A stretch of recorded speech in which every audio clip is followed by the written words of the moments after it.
ভিডিওটা দেখুন, তার সব বলছি। দীঘা চল না, চাই করি আমি ফোনে দেখেছি, এটাই দীঘা। আরে এটা দীঘা না, এটা কাদা মাঠের জল। দীঘা না মাঠের জল সবকিছু বুঝতে পারছিস, অথচ এত ন্যাকামো করে কথাগুলো কেন বলছিস? বলেন কি?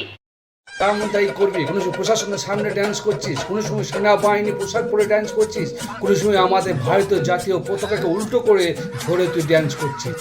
कौन है ये लोग? আমাদের মতো লাখো লাখো ইউজাররা তুই পাশে ছিল বলে এই জায়গায় এসেছিস।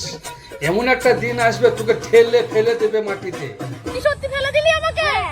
তোল না। ভাবে সত্যিকারে জনগণ তোকে ঠেলে ফেলে দেবে, তখন হাজার চেষ্টা করলে তোকে কেউ উঠাবে না, এটা মনে রাখবি।